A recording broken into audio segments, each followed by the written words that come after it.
السلام عليكم ورحمة الله وبركاته. خبجمتو في هردفتو لقيفتو تي في هاملتن هند كيسانو بكا جرتنت نجين ربي تي في رحمن ربي اسن الرهاجرات اسن انجيشا سغنتان كينيا نون والقلم جر كتا سديتفان اما ايغلا متدورين سغنتا كينياتيس gahee dargaggootaa dubbisa keessatti maal akka fakkaatu kan waliin ilaallu ta'a. Hanga xumura sagantaa keenyaatti waliin turan affeera keenya. Dargaggoonni gaheen isaanii amantii islaamaa keessatti guddaadha. Waan dargaggoonni gahee guddaa qabaniif Rabbiin subhaanahu wa ta'aalaa yeroo dargaggummaa isaaniitti beekumsaa fi muuxannoo garaagaraa isaaniif kenna. Fakkeenyaaf Nabi Ibrahim alayhi salaam yeroo dargaggummaa isaatti qabsoo guddaa tattaaffii guddaa fi qormaata jabaa keessa ture.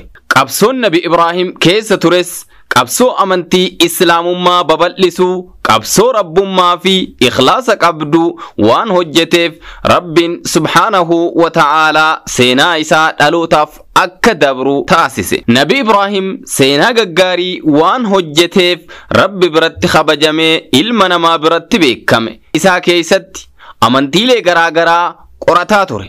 Wanni Nabi Ibrahimin sadarkaa guddaa kanaan isa gahe waa qo'atuu fi qoratuudha. Nabi Ibrahim yeroo dargaggummaa isaatti fayyadamee sanii jiru.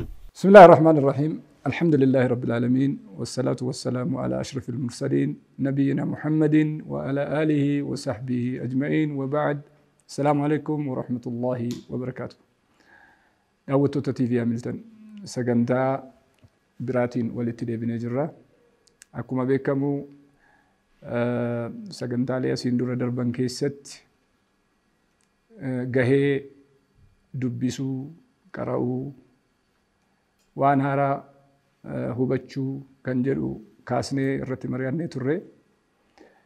Inni jalqabaa qalamarraa kaasnee qalamni maali kan jedhu san booda bu'aan dubbisuun qabu maal fa'a ahammiyatul qiraa'a sagantaa isatti aanee darbe keessatti immoo akkamitti qara'uu akka dandeenyu kayfiyyaa isaa sagantaa itti aanutti immoo maal dubbisnaa maal qaraanaa waan akkam qara'uu nu barbaachisa kan jedhu irratti mari'achaa turre. Guyyaa irraa immoo dawriin shabaabaa maalinni fil qiraa'a dawru shabaabi fil qiraa'a dawriin shabaabaa maal fakkaata ija diiniitiin yoo laallu ija islaamummaatiin yoo laallu ergaa nabiyyii kennaatiin walitti finnee yoo laallu shabaabni dargaggeessi qeerroon dubbisuu fi waa hubachuu irratti eessa jira akkam jira kan jedhu laalla jechaadha. Rabbiin subhaanahu wa ta'ala يقول الله عز وجل في كتابه كتاب أنزلناه إليك مبارك ليدبروا آياته وليتذكر أولو الألباب. قرآن نبير جركون كرب سبحانه وتعالى نتبوس كتاب رب الران فيكون كان يسر بوئته إرجع إبسبودا كتاب كله كما كان قبني كركون قبني كشكين قبني جتش ربي تؤون التميكيت ليدبروا آياته ليدبرون علمنا مع yoo beekumsa jennu jalqaba gabaasa irraa jalqaba. Beekumsi informationa gabaasa jechaadha. Gabaasa dura garuu hubannootu jira. Hubannoon maali? Beekumsi jiraachuudha kan ibsu jechaadha. Beekumsa kana hubannoo isaa barumsi jiraachuu eega hubanne booda informationa isaa fudhanna jechaadha. Informationa jechuun barumsi bu'aa maal namaa qabaa? Barumsi maal nama fayyada? Barumsa keessatti immoo barumsa eessaa argannaa? Akkamitti argannaa? Maal dubbifnaa kan jedhu fudhanna jechaadha. Isa booda waan dubbisnu heega addaan baasni booda kitaaba Rabbii, kalaama Rabbii dubbisuun eega nu barbaachisaa itti amanne booda waan dubbisne san immoo maal of keessaa qaba kan jedhu san booda argannaa jechaadha. Liyaddabbaruu aayaatihiin jechoota Rabbii waan achi keessatti katabame san hiikkaasaa maaliif akka bu'e yoomiif akka bu'e eenyu irratti akka bu'e Ayaan Qur'aanaa tokko gubuutu sababaa hedduu qabdi jechaadha. Sababa nuzuulaa qabdi. Iddoo itti buute qabdi. Waan buuteef qabdi. Nama irratti buute qabdi. Dhaamsa dabarsitu qabdi. Kan yeroo sanii kan gaafa irratti bu'ee sanii ka achi booda nama biraatiif ibraa ta'u jechaadha. Waliyatazakkara ulul albaab. Rabbiin subhaanahu wa ta'ala waliyatazakkara ulul albaab hogguu jedhu eenyuun ulul albaab warri jedhuun kun warra sammuun isaa dalagdu warra qomti isaa banaadha warra rabbi aqlii kenneef namni rabbi subhaanahu wa ta'ala irraan gaafanne jira nama rafe wanni itti katabamu hin jiru hirriba keessa jira waan ta'eef nama sammuun isaan dalayne wanni itti katabamu hin jiru aqliin isaan jirtu waan ta'eef warra aqliin isaa dalagu rabbi guutuu godhee isaan uume ka sammuu kenneef ka gurra kenneef ka ija kenneef ka laphee kenneef ka qalbii kenneef ka qaamni isaa fayyaa guutuudha rabbi subhaanahu wa ta'ala la'allakum tashkuruun jedha inna as-sam'a wal basara wal fu'aada kullu ulaa'ika kaana anhu mas'uula rabbi irraa gaafachuuf deema arraba keenya irraa nu gaafata harka keenya irraa nu gaafata ija keenya irraa nu gaafata qaama nuu kenne kana hunda irraa iyyuu nu gaafata aqlii teenya irraa nu gaafata qalbii teenya irraa nu gaafata ilaalcha keenya irraa nu gaafata jechaadha kanaaf waliyatazakkara ulul albaab jedha kitaabni nu dubbisuu qabnu akka diina islaamitti dargaggeessi amma jiru kun manhaja hayaata isaa kan inni dubbisuu qabu qur'aana rabbiiti qur'aana rabbii yogguu dubbisan immoo tokko akkuma inni jirutti dubbisuudha ajrii barbaacha akka rasuulli rabbi alayhi salaatu wassalaam jedhan alifun harfun walaamun harfun wamiimun harfun ajrii qaba hundinuu jechaadha ajrii argachuu barbaannaan hin dubbisa haa ta'u immoo hubannoon isaa maal akka inni jedhu beekuun dirqama kenna jechaadha rabbitti amanuun yoo beeyne yoo hin beekin akkamitti dalagnaa maalitti amannaa eenyutti amannaa kan jedhu tawhiidni bakka sadiitti addaan qoodamee tawhiida uluhiyyaattu jira tawhiida rububiyyaattu jira tawhiida asmaa'aa fi sifaataattu jira jechaadha kanaaf rabbi tokkicha ta'uu beekuun isa jalqabaati rabbiin malee rabbiin jiru beekuun isa taanu sifaata rabbii beekuun maqaa inni ufuwaameen yaamuun ولله الأسماء الحسنى رب سبحانه وتعالى مكاب بريدو كو في مقاسك مقاس قلت السجل كانوا يتددب الوسنتين فادعوه بها جد إسان كانت لا جد مكان جنة كيسة اتباف نانو كيسة اتباف نوسنتين مكان ربين وفي مقاس تجرى مقاس قلت سجل كناف جلكبو ميو مال دبسنا وجوجن قرآن ربي دبسنا كتاب ربي دبسنا يجعل حديث رسول ربي دبسنا جرى كنان وليتذكر أولو الألباب يا رب سبحانه وتعالى كناف كتاب أنزلناه إليك مبارك كتاب قل كله بفماته كرب بوسى جتان ليدبروا آياته وليتذكر أولو الألباب كناف وليتذكر أولو الألباب كناف واني دبسن إفقالا إرقته شباب من يمجركون أكمت دبسوك أبا مال دبسوك أبا وري ودبسي وهبته أرجه رب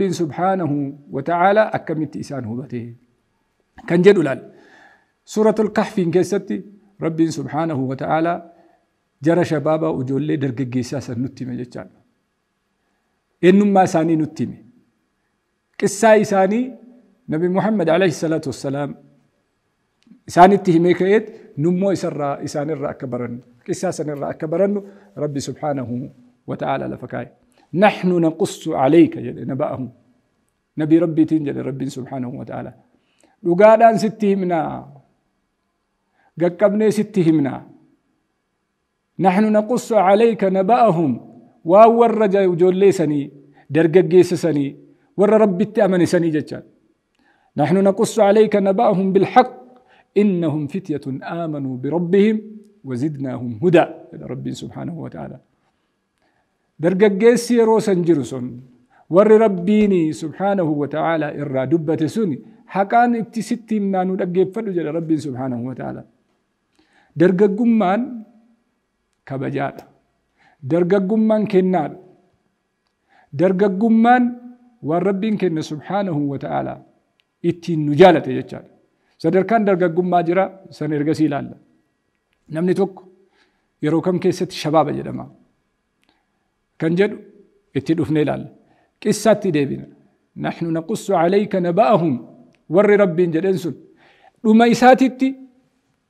warra rabbitti amane jedhee ka'eet wazidnaahum hudaa jalqaballee hin qajeelchine rabbiin kenna subhaanahu wa ta'ala kararra kaa'e erga isaan itti amananii ajaja rabbii fudhatanii rabbii isaanii sodaatanii diin rabbiitiin dheeffatan jechaadha magaalaa keessaa ittiin bahan rabbiin wazidnaahum hudaa jedha jalqabas qajeelluma kenneefit dabaltiillee irraan dabaleef jechaadha kanaaf dawriin shabaaba marhalaan shabaabummaa qiraa'aa waliin yoo walitti finnee ilaalle ilmi irratti rarra'a jechaadha namni ilmii bareedduu qabu rabbiin subhaanahu wa ta'ala dhaadhessee eenyummaa isaanii kaleessa osoo hin ta'in har'a osoo hin ta'in ila qiyaamis-saa'a akka namni hundi guyyaa hunda qur'aana rabbii adada ol fuudhuun qara'utti rabbi seenaa jaraa galmeessee lafa kaa'ee jechaadha. Nabiyyi rabbii waliin alayhi salaatu wassalaam qur'aanni waan kaa'ee qaba.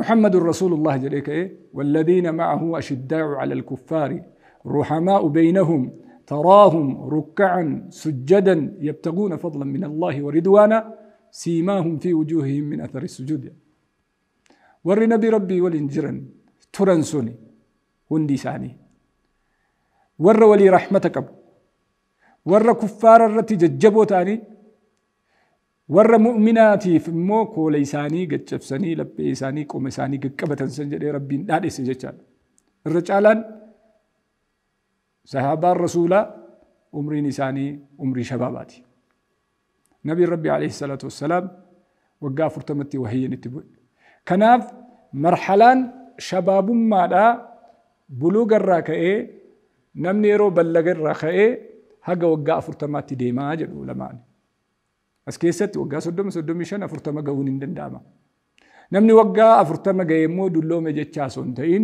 حتى إذا بلغ أشده وبلغ 40 سنة هنگا قافا بلغي الرجل كبه لبو إسا بيكي الرجل كبه ربي سبحانه وتعالى حق وقا أفرتما جدو جروتي مرحلة شبابا جل إلى فكاي سابان الرهدو نساني عمري نساني صدومي ترب صدومي جا صدومي شن كاتشي قديمو ككونا ترباس كديقداماس كديقدامي شانيس جران جتال yeroo kana keessatti intaajni oomishni qajeelee bareedee qissaan isaanii katabame eenyummaan jaraa katabame eenyummaan jaraa dhaadheeffame rabbii kennan subhaanahu wa ta'ala dhaamsinuu darbee jechaadha.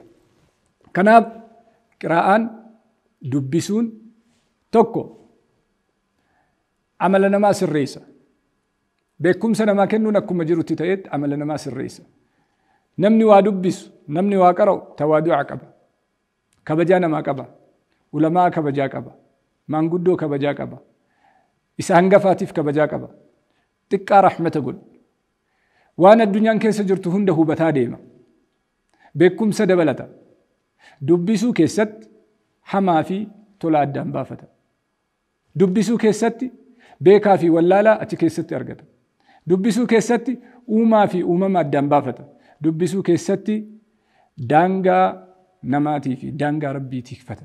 Kanaaf marhalaan shabaabummaa barbaachisaadha hogguu jennu shabaabummaa wajjiin dubbisuun qiraa'aan barbaachisummaan isaa akkaan filatamaa akkaan kan yeroo ittiin kenninee fi ka sa'a ofii ittiin hin qisaasne ta'uu nu hubachiisa jechaadha. Waa dubbisuuni ajaja rabbiin jalqaba samiidhaa buuse inni jalqabaa aayaan tokkoffaan samiirraa bu'e iqraa kan jedhudha. Kanaafuu ummatumti kun ummata iqraa jedhamanii beekamu. Iqraa jechuun dubbisii jechuudha. Kanaafuu ummatumti Nabi Muhammad alayhi salaatu wassalaam akkuma waliigalaatti ummata iqraa ummata ajajni dubbisi jedhu itti bu'e ta'utti beekama. Rabbiin aayatootii jalqaba buuse kanaan maal jedhe? اقرأ باسم ربك الذي خلق خلق الإنسان من علق اقرأ وربك الأكرم الذي علم بالقلم علم الإنسان ما لم يعلم آية نشان كن وايواد بسوتي كان إني دبته اقرأ جده جل قبل النبي محمد عليه الصلاة والسلام دبسي جده مالين دبس جنان باسم ربك الذي خلق مقا ربي كيتي إسا أوميتين ربين كان كيسا أومي مال أومي جنان وانو مجرو كان دجير السمي كيساس إيسا يو كان جرو كان مخلوقات هندا أومم هندا كان أومين مقا إساتين جلق بي دبسي جد مالين مو دبس جنان وانو دبسو سندانجسين وانتين دبسو قرآن دبسمو حديث دبسمو barreeffamoota saayinsii fi teknooloojiiti moo seenaadha dubbisa moo hin daangessine. Daangessuu dhiisee rabbiin alal itlaaq akkuma kanaan banaa godhee dhiisuun isaa barreeffamoota barbaachisan akka nuti dubbifnuu fi akkuma kana immoo ummata iqraa ta'uu keenya barree akka nuti barreeffamatti xiyyeeffannuudhaaf iqra' bismi rabbika alladhii khalaq. خلق الإنسان من علق جد المنا ما نؤمي مال الراجنان من علق ديغا أكا إتتاوهي يوكين أكرام مرر إفكاتو جلقبان كان جتشود علمنا ما صدر كان نتين أممي جلقبان نطفا جدما نطفا كان جدما كوني سنجي كورمادوما وانوما تب جتو تكو يفكات تجوبو يفكات تجرتو كانتو رحمة هذا كيستي ولتدفع إرجسي جرا ديغا إتتي وهي يوكي موكا رامور الريتا وهي فكاته أشي كيتي جرا مودغا جرا فوني ويتجيرامه أكاسي ده كيتي فون سنا لفه تقول لفه تفسه فكسرنا العظام لحما ثم أنشأناه خلقا آخر جد إرجسي المنا ما قد ربين وما برا قد سباسه جتشون ربي سأبا مثلا الراس أومه ديغا إتتو وهي فكاتو كان إلى لانغا فدرانا ما چيغا سفتو وهي راسي أومي مقا إساتي وادو بسي جده الذي علم بالقلم اقرأ باسم ربك الذي خلق الإنسان من علق اقرأ وربك الأكرم جده أمس اقرأ دبسي جده أمس ردي بي مرسابراتي توكيدا نكون جبسو دبسي وربك الأكرم ربين كان كي كبجما حالتين kabajanii fi ikraam maaliif waliin dhufe jechuu irratti ulamoonni gariin akki jedhani rabbiinis kabajamaadha atis immoo waa dubbisii jedhe kana jechuun namni waa dubbisu hawaasni waa dubbisu dhaloonni waa dubbisu kabajaa izzaa guddina akka inni argatu akeekaa jedhan iqra wa rabbukal akram rabbiin kee kabajamaa haala ta'een dubbisii jedhe waawittiin kun waa wal haali jedhu warri lugaadha bifa rabbiin kee kabajamaa ta'ee jiruun haala inni kabajamaa ta'ee jiruuni ati waa dubbisi atis yoo dubbiftee jette ni kabajamtaa waan jedhu ergaa of keessaa qaba. Alladhii allama bilqalam jedhe rabbiin kee kabajamaadha.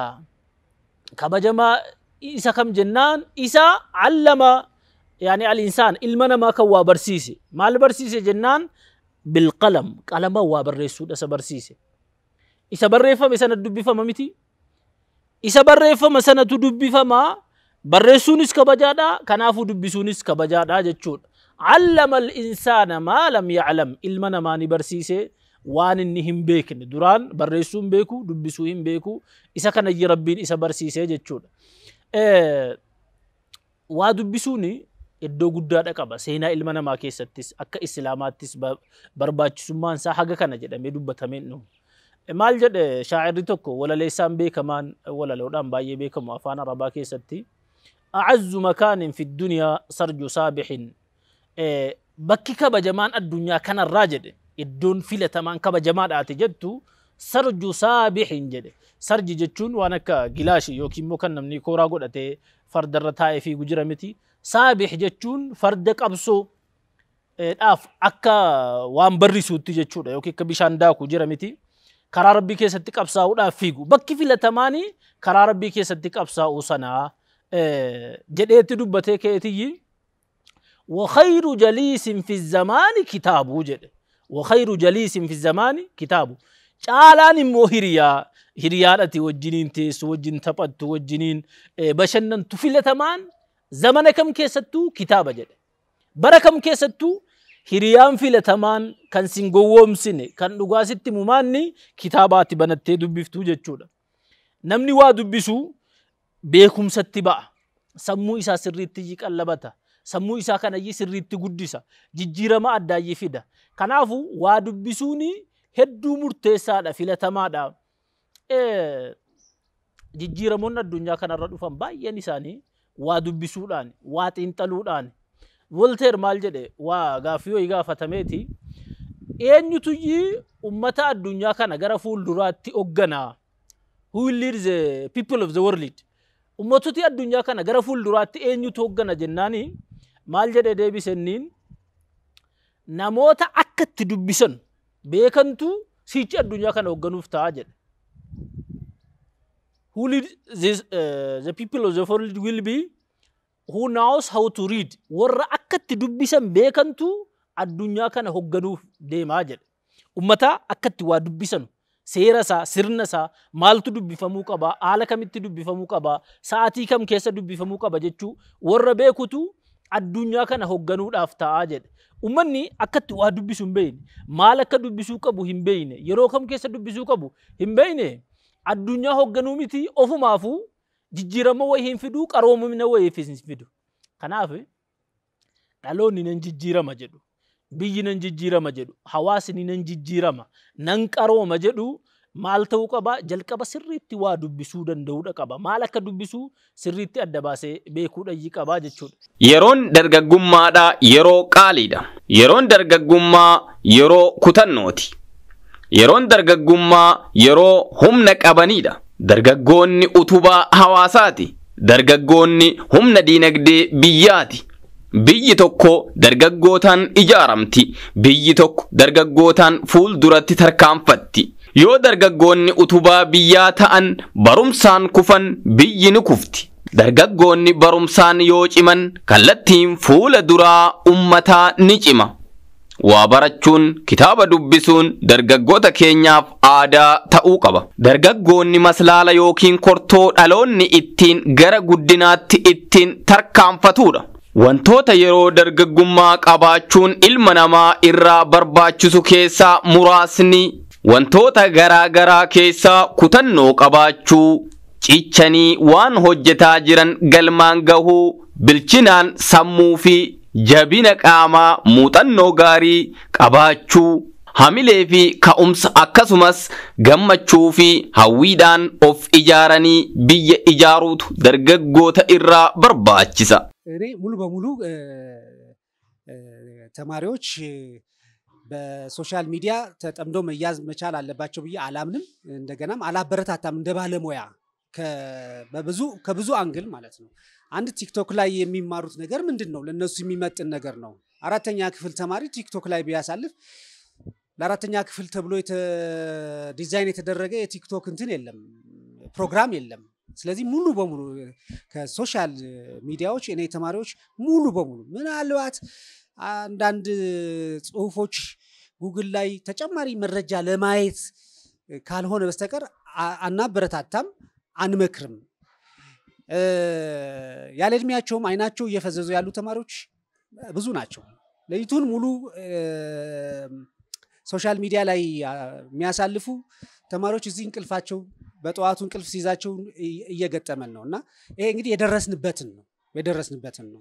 ስለዚህ እኛም ከወላጅ ጋር በጣም የምንመክረውና የምናበረታታው ስልክ አንድ በስልክ የሚሰራ ነገር የለም አንሰጥም። እኛም በስልክ የሚሰራ ነገር ተጨማሪ ማብራሪያ ፈልገው ተጨማሪ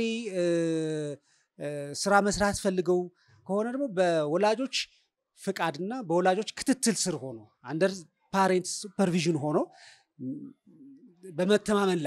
በመተማመን ላይ ሆኖ የተወሰነ ጊዜ እንዲያሳልፉ ማድረግ ይቻል ይሆናል። ከዛ ውጪ ግን ቲክቶክ አይደለም ጌምም አናበረታታም። ማይንድን እንትን ሊያደርግ ኢንተርቴይን ሊያደርግ ይችላል። ማይንድንም ሻርፕ ሊያደርግ ይችል ይሆናል። የአእምሮ ፈተና አእምሮን ሊያበስል ይችል ይሆናል። ግን እሱ በሌለበት ጊዜ እኮ ሰዎች ጨረቃ ላይ ደርሰዋል። ሰዎች ብዙ ስራዎችን ሰርተዋል። ሳይንስ እዚህ ደረጃ ላይ ደርሰዋል። ስለዚህ የግድ አይደለም ስልክ የግድ አይደለም። ስለዚህ እኛ ፈጽሞ ሶሻል ሚዲያ አናበረታታም። ቲክቶክ እንግዲህ ሶሻል ሚዲያ ካለ ምናልባት ቲክቶክ ጎልቶ ስለወጣ ነው እንጂ ሌሎችም ዩቲዩብ የመሳሰሉትም አናበረታታም። ግን ተጨማሪ ነገሮች የከበዳቸው ነገር ካለ ከበድ ያለ ኢቭን እንኳን አሳይመንት ተማሪዎች አንብበው አይሰሩም። ጥያቄውን ለጉግል ይሰጡታል። ከጉግል ነው ጽፈው የሚመጡት ራሱ አያነቡትም አያውቁትም ተማሪዎቹ። ስለዚህ ይሄ ራሱ አንዱ ተማሪዎች እንዳያነቡ አንዱ ትልቅ ተግዳሮት ሆኖ ነው ያለውና ማበረታታት የለብንም ፈጽሞ መፍቀድም የለባቸውም ወላጆች። ያለኝ መልእክት ይሄ ነው እንግዲህ በእኛ በኩል። garaagarummaan nama kitaaba dubbisuu fi nama kitaaba hin dubbifne tokko ilmiin nama kitaaba hin dubbifne hangummaan silaa beekuu jalaa deemaa deema jechuudha. Beekumsi isaa hangi duraan qabu du'aa deema jechuudha. Yoo kitaaba dubbisaa deemte kan duraan jiru bu'aadhaatti lafa sii qabataa deema. Beekumsi keetillee dabalaa hedduu baay'ate atummaanuu ifitti gammachuu qabdaa jechuudha. Tokko kan lamadaa namni kitaaba dubbisu yeroo hunda imaana qaba. Anama fakkeenyaatti akka fakkeenyaatti yoo fudhee kan zabanaan hedduu kitaaba dubbifnee fi yeroon kitaaba dubbisu jiru keessa yoo ni fudhadhe ani yeroon kitaaba dubbisee alaqaa ilmii keessa jiraadhe qaala rasuulullaahi sallallahu alaihi wasallam jechuun jiraattu qaala allahu ta'aalaa jechuu keessa jiraadhu baay'ee imaanaan qaba. Yerumaan taa'u tasgabbiin qaba. Gammachuu takkaa qalbumatti tanarraa na dhagahama jechuudha. Yoo kitaaba dubbisuun si bira jiraatte atummaanuu imaana qabda jechuudha. Yoommoo kitaaba dubbisuun qabaanne baay'ee takka atummaanuu kaayyoote wallaalte waan irra jirtu wallaalte akka nama gartee waan bu'aa qabaarra hin jirre aniin kun nama keessa hin jiru jettee teetumaafuu ifirraa sadarkaarraa if gabbuusaa deemtaa jechuudha. Kanaaf kitaaba dubbisuun beekumsi kee akka qalbii keessa jiru si sabatu kan jirre immoo akkasiif dabalamaa deemu baay'ee lubbuma teetiif bu'aa fidaa deemtaa jechuudha.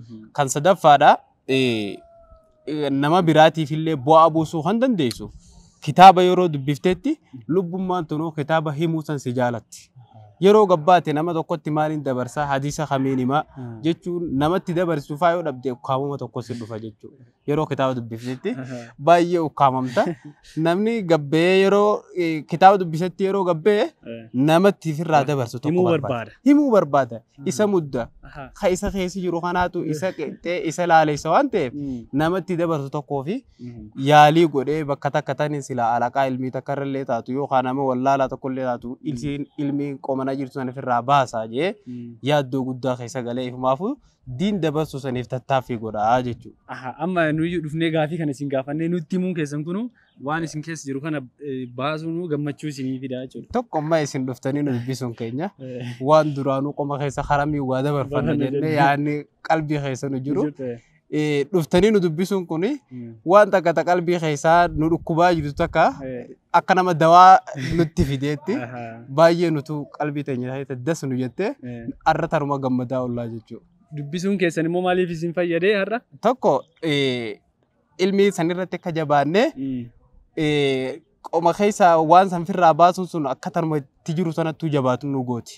Egaa osoo dubbisuu baattanii immoo har'a bakka waan kana faayidaa isaatu bakka itti fiddanii haasotanii yoo qabdanii. Silaa isin irra dhuftanii nu dubbisuu baattanii wanni kun qalbii keessaa dhukkubbiin irra silaa nutti jirtu tuni bakka itti baafannu illee hin qabnu jechuudha. Ayyee sun akkasuma ta'ee osoo jiru osoo kitaaba dubbisuu baattanii osoo nama kitaaba hin dubbisne taatanii waanuma nutti himtanii qabdan jechuudha. Silaa nama kitaaba dubbisu ta'uu baanne yeroo isin dhuftanii nu yaamtanitti rakkoo guddaa keessa galla.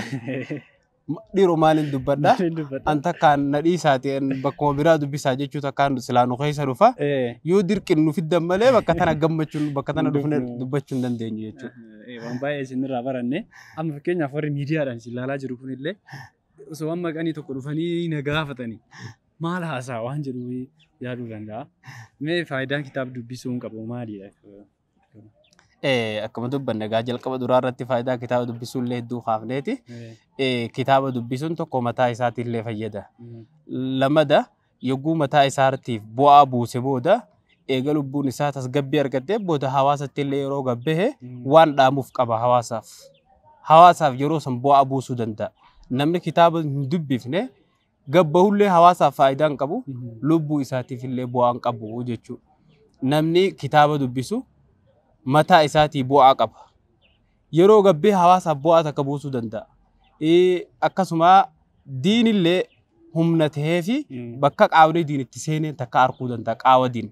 Namni kitaaba hin dubbifne diin bakka kanatti kufee jira, bakka kanatti ol qabamee jira, asiin likki jira, asiin ammoo qaawwanii isaa kanaa jee waan ibsuu danda'u takka hin qabu.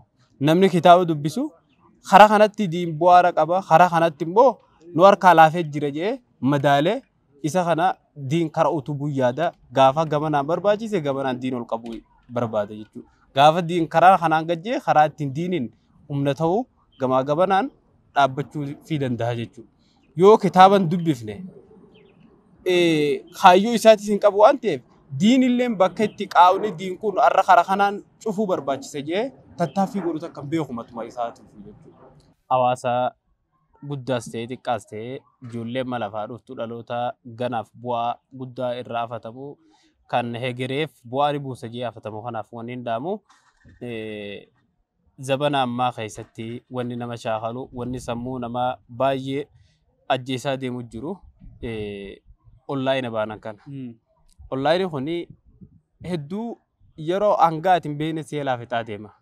Yoo kitaaba teessee amma anis fakkeenya firratti yoo as deebisee fudhadhee gaafaan onlaayina kana banetti hangaa yeroo fixe beekuu hin danda'u. Yeroo immoo irraa dhaabbadde qofaan adaan yeroo dheertuu fixe jechuun natti dhaga'ama malee hangaan fixu jiru san beekuu hin danda'u. Kana waan ta'eef onlaayinni kun hedduu sammuu teenya nu jeeqaa jira waan ta'eef waa'ee TikTokis ta'ee Facebookas ta'ee waa'ee garaagaraarraa sammuu fi keenya gara beekumsa horatuudhaatti osoo beekumsa namaatiin keenya ajjeesaa deemuu hin taane beekumsa horachuudhaaf tattaaffii goonee kitaaba dubbisuudhaan barnoota ammayyaa haa ta'u barnoota amantiidhaa haa ta'u hunda keessattuu yeroo teenya kanaan booji'annee yoonii fi humna godhataa deemne boodalleef diin keenyaafis bu'aa qabaa jedheetii yaada akkasumas sammuu teenyaafis jireenya keenyaafis jireenya akhiraatiifis wanni bu'aa guddaa qabu beekumsi keenya karaa ittiin guddatu qofaaf tattaaffii goonee waa'ee teknooloojii ammaan tana dhuftee kanarraa baay'ee of qusannu boodalleedhaaf nama ta'uu dandeenya akkasuma diin keenyaafillee bu'aa buusuu dandeenya jechuudha. Kana wanni dhabu ijoolleen teenya hundinuu guddaa ta'ee xiqqaatu ta'ee jajjabaatuudhaan dhaamaaf jechuudha. Galatooma. Barachuu qofaas miti. Barachuun qofti faayidaa hin qabu. Waan barre immoo dabarree barsiisu. Waan barrellee dabarree barsiisu. Ani amma haqiyyatti alhamdulillahi madrasaan qabaa. Madrasaa dhuunfaa kiyyaa qabaa. Quraanan qaraasisaa. Kitaaballee nan qaraasisa achi keessatti.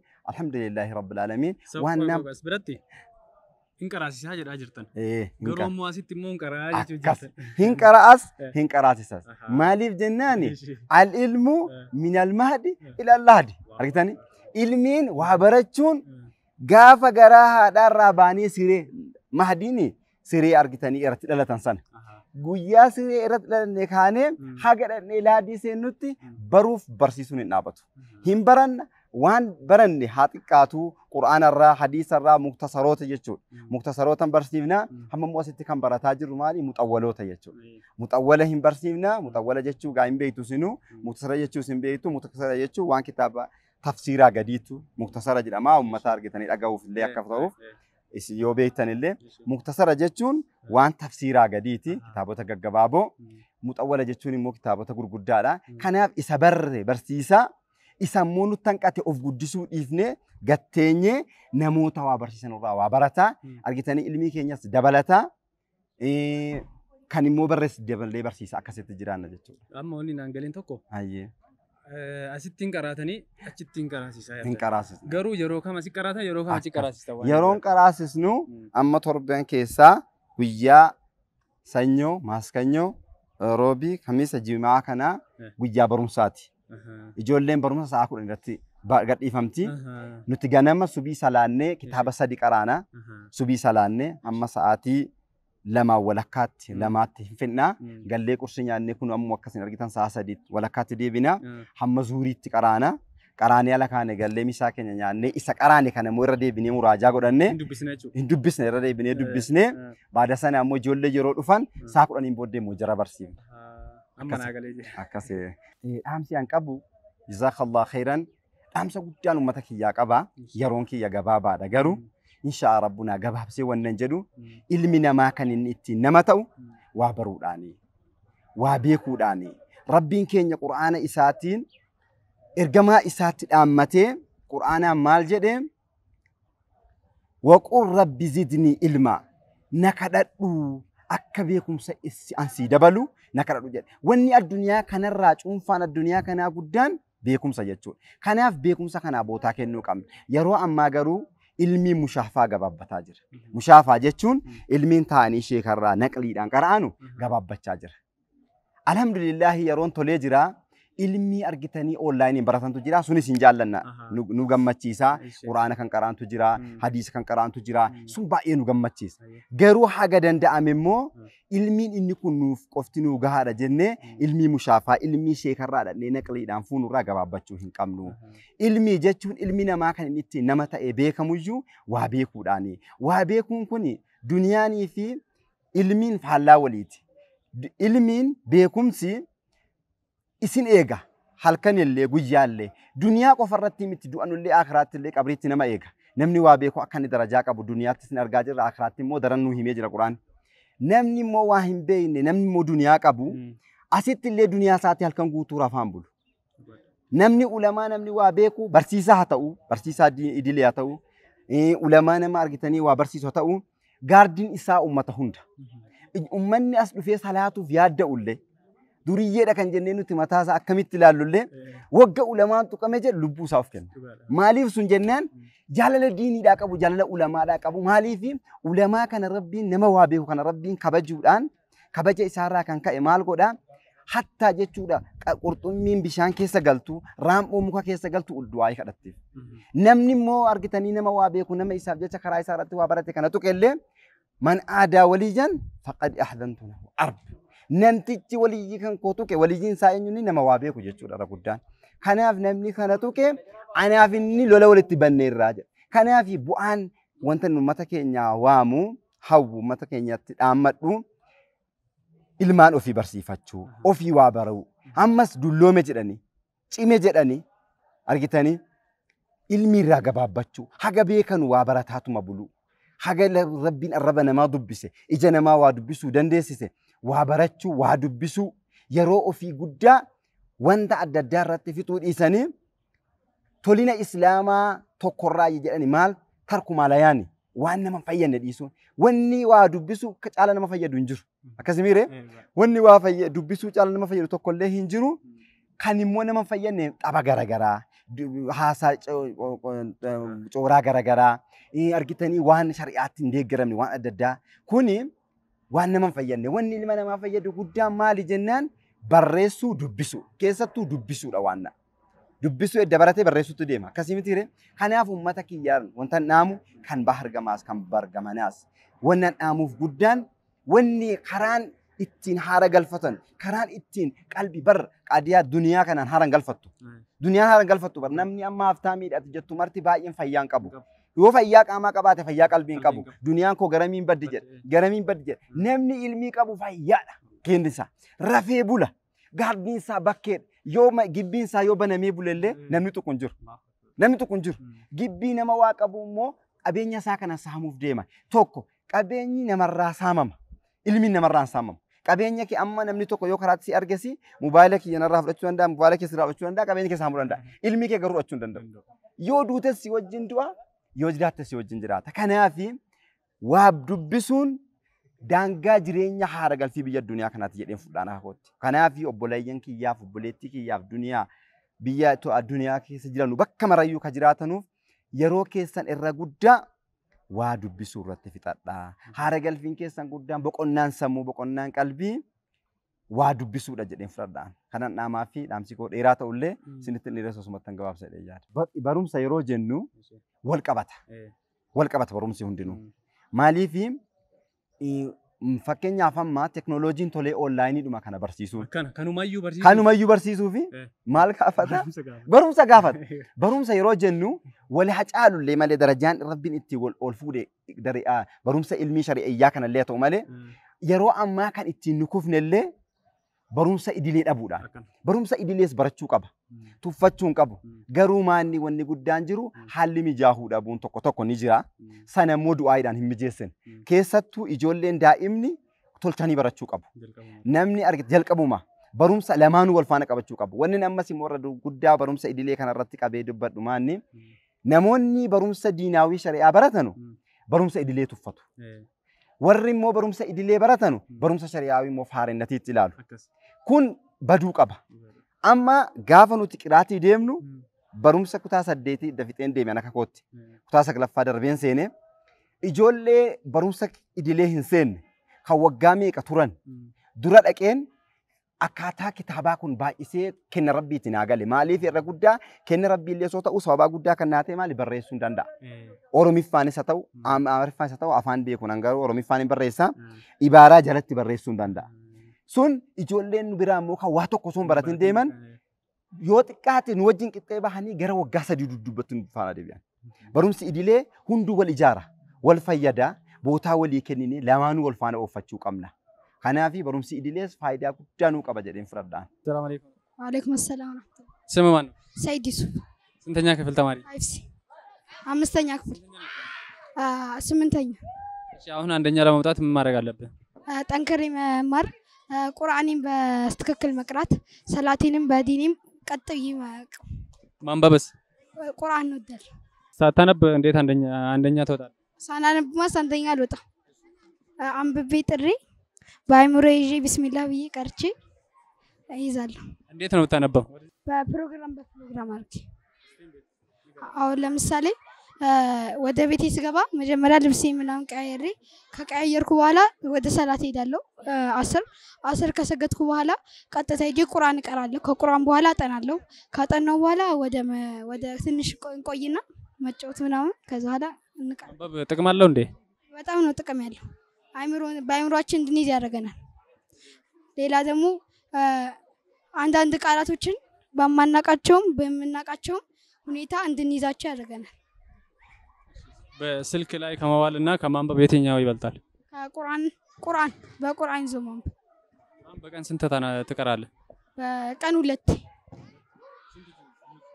ጁዝ 15 ጁዝ አንደኛ ይናክትኛ ሁለተኛ ይለ በርታችሁ አጥሩ ስሩ ከዛ በኋላ የምታገኙት ውጤት ጥሩ ይሆንላችኋል። Sahaabonni rasuulaa sallallahu alayhi wasallam yeroo ijoollummaa isaanii irraa eegalanii ergama rabbii irraa barataa waan baratan barsiisaa turan. Sahaabonni ergamaa rabbii waan baratan hojiitti hiikaa ummata barsiisaa ummata daandii haqaa agarsiisaa turan. Ulamoonni islaamaa kan har'a addunyaa irratti beekaman kanneen akka Ibnu Taymiyaa, Imaamu Shaafi'ii, Bukhaarii fi Muslim, Imaamu Ahmad mashaayikhoonni birootis kanneen akka gaaraatti beekaman yeroo isaanii barnootaaf kennanii seenaalee gurguddaa addunyaadhaaf gabaasanii kitaabotii garaagaraa qo'achuu fi qorachuu dubbisa garaagaraa irratti xiyyeeffatanii akka gaaraatti har'aan tana addunyaa keessatti beekaman. Dargaggoota tolchuudhaaf gaheen maatii guddaadha. Yoo maatiin ilmaan isaanii daa'imummaa irraa kaasanii guddisa gaarii yoo isaan hin guddisin dargaggoonni akka malee guddatu. Dargaggoonni guddisa tolan biyya fayyadu.